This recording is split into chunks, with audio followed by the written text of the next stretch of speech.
আসসালামু আলাইকুম, ফারজানা করিম বলছি ফ্রান্স থেকে, ফ্রান্সের প্যারিস থেকে। এবং আমার ছাত্র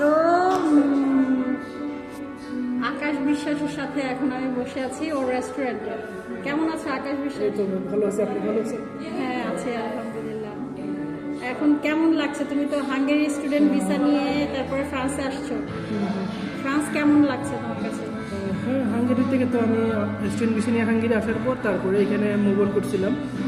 তো এখানে সব কিছুই ঠিক আছে, কিন্তু হ্যাঁ শুরুর দিকে একটু আপনার মানে ধাপে ধাপে মানে যেটা প্রসেসিং বাই প্রসেসিং ওটা যদি আপনি ক্লিয়ার করেন তাহলে 5-6 মাস বা 7-8 মাস যাওয়ার পরে আপনি একদম মানে একটা সুন্দর একটা প্রসেসিংয়ের মধ্যে চলে আসবেন।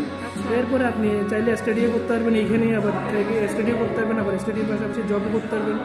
আর যদি চান যে না স্টাডি এখন আর করবেন না তাহলে জবও করতে পারেন। সব কিছু যখন একটা সিস্টেমের মধ্যে চলে আসবে। তো এখন কিরকম এখানে আর্নিং কিরকম করছো? ইনকাম কেমন করছো? ইনকাম ভালো। এখানে যেটা দেশের মানে গভর্নমেন্ট রুলস অনুযায়ী যেটা স্মিক স্যালারি যেটাকে বলে দেশের ভাষায়, মানে একদম সর্বনিম্ন স্যালারি ওটা বর্তমানে 1400 ইউরো, যেটা বাংলাদেশি টাকায় হিসাব করলে আপনারা হিসাব করতে পারেন কত টাকা পড়ে না পড়ে। আচ্ছা, তাহলে তো পর্তুগালের চাইতেও অনেক ভালো এখানে। পর্তুগালের চাইতে তো অনেক বেটার, পর্তুগালের চাইতে হ্যাঁ অনেক বেটার। আচ্ছা, তাহলে এখানে হচ্ছে আর্নিং এরকম আসছে। আর রেস্টুরেন্টগুলোতে জব করে টিপস পাওয়া যায়? আর না, টিপস বলতে প্রত্যেক রেস্টুরেন্টে না, তো ম্যাক্সিমাম রেস্টুরেন্টে পাওয়া যায়। মানে এটা কুজিনে বা সার্ভিসে যারা কাজ করে সবার মধ্যে মানে একটা মানে ভাগ সমান ভাগে। আর কিছু রেস্টুরেন্টে আছে হয় না, তবে ডিপেন্ড করে আপনি কোন রেস্টুরেন্টে ঢুকতেছেন আর কীভাবে আপনি যখন কন্ট্রাক্টটা সাইন করতেছেন কীভাবে কথাবার্তা বলে আপনার কন্ট্রাক্টটা কিছুর উপর কন্ট্রাক্টের উপরে অনেক কিছু ডিপেন্ড করে। আচ্ছা, আর এইখানে যদি কেউ কার্ড করতে চায় তাহলে তার কতটুকু সময় লাগতে পারে? সময় এখানে যেটা বলে যেখানে সবাই আমরা বাঙালি এসে যেভাবে কেসের মাধ্যমে প্রসেসিং করে ওটার মধ্যে আজকাল আপনি ইন্টারভিউ থেকে শুরু করে সব কিছু প্রথম 4-5 মাসের মধ্যে চলে আসে। যদি ওইটা কোনো কারণে রিজেক্ট হয় তাহলে তো আবার কমিশন আসে। তো সব মিলে কমিশন সব আপনার 1 বছর সর্বোচ্চ, সব মিলে 1 বছরের মধ্যে মানে আপনি একটা প্রসেসিংয়ের মধ্যে চলে আসবেন। এর উপরও আপনি কাজ করতে পারবেন, তবে এটা একটু মানে ডিফিকাল্ট আর কি। এর আগে মানে কেসটা পাওয়ার আগে কাজ করা একটু ডিফিকাল্ট, কারণ কিছু পরিচিত মানুষের মাধ্যমে কাজ করতে হয়। আর যদি একবার কেস পাই যান তাহলে তার কাউরে লাগতেছে, নিজেরটাই নিজে সব কিছু করতে হয়। আর এখানে আসার সাথে সাথে কি কাজ পাওয়া যায় নাকি দেরি হয়? একদম সাথে সাথে বলতে কি ম্যাম, আসলে যাদের পরিচিত আছে বা আগে থেকে কোনো রিলেটিভ আছে, কোনো ভাই ব্রাদার আছে, ওরকম থাকলে আপনি আসার অনেকে আজকে আসছে 1 সপ্তাহ পর থেকেও কাজে ঢুকছে। আবার অনেকের ক্ষেত্রে এটা 1 মাস 2 মাসের সময় মানে লেগে যায়, এটা নর্মাল। হ্যাঁ, তবে এটা ঠিক যে আপনি যখন কেসটা ফাইল করবেন তখন সরকারের থেকে আপনি এই না যে মানে এখানে আসছেন কাজ পাইতেছেন না, আপনি খাইতে পারতেছেন না বা এরকম কিছুই না। কারণ কি জন্য আপনি যখন কেস ফাইলই করবেন ওদের অফিস বরাবর গিয়ে, তখন ওইখান থেকেই আপনাদের ওরা অফার দিবে। যদি আপনি সরকারি বাসায় চলে যান তাহলে আপনার থাকা ফ্রি এবং খাবারও ফ্রি।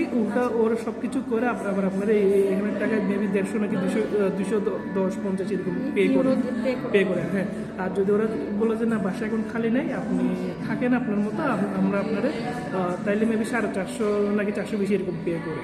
তো ওইটা দিয়ে আমাদের বাঙালিরা, সব বাঙালি এখানে যারা ব্যাচেলর থাকে সবাই আরামসে চলে যেতে পারে। মানে এরকম না যে আপনি কাজ করতে পারেন বা না পারেন, আসার মতো যে আপনি খাইতে পারতেছেন না, অভাবে বা দুঃখে মরে যাবেন, এরকম কিছু। আর মানে হচ্ছে যে সেনজেনের যে কোনো দেশের ভিসা নিয়ে সে ফ্রান্সে চলে আসতে পারবে, আর সে এরকম অ্যাজাইলাম ক্লেম করতে পারবে, লিগেলি আসতে পারবে। এরকম না যে আপনি দালাল করে বা মানে কোনো ঝুঁকি নিয়ে আসতে হবে, এরকম কিছুই না। আপনি লিগেলি ফ্লাইটে হোক বা ট্রেনে হোক বা বাসে হোক আপনি চলে আসতে পারবেন। এখন তাহলে তোমার কার্ডের কত দূর? তুমি কার্ড পেয়েছো? হ্যাঁ, আমার তো সব কিছু, আমার এখন যেটা দেশের পাশে যারা জানে মোটামুটি জানে আমার রিসিভিসি চলতেছে, দ্বিতীয় মেয়াদে রিসিভিসি চলতেছে কেস পাওয়ার পরে। সিজনের এখন একটু প্রসেসিং আছে, তবে হ্যাঁ একটু সময় লাগবে, সব মিলাই আরও 4-5 মাস হাতে পাইতে লাগবে। তারপরে এরপরে পাসপোর্টের অ্যাপ্লাই করতে পারবে।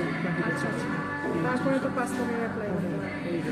আচ্ছা, আর এইখানে হচ্ছে ফ্যামিলি সহ থাকার ফ্যাসিলিটিস কিরকম?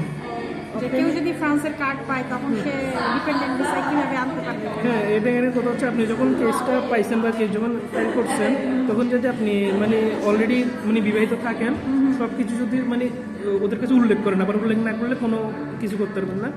মানে শুরুতে যদি সব কিছু উল্লেখ করেন, হ্যাঁ আমি বিবাহিত, আমার ছেলে মেয়ে আছে বা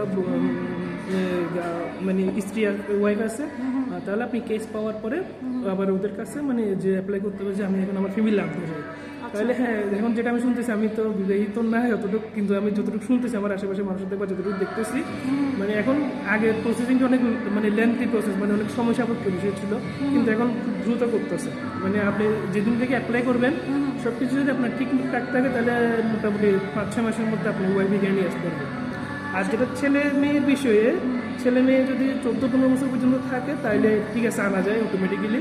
আর নাহলে 18 বছর ক্রস হয়ে গেলে ওরা মানে ছেলের দায়িত্ব এখানে মানে মা পড়বে, এটা আচ্ছা, যেই সমস্যায় তোমার বাবা পড়েছিল, তোমার 18 বছর ক্রস হওয়ার কারণে মনে হয় উনি আনতে পারেন, যার কারণে হচ্ছে আমি স্টুডেন্ট ভিসা প্রসেসিং করেছিলাম তোমার।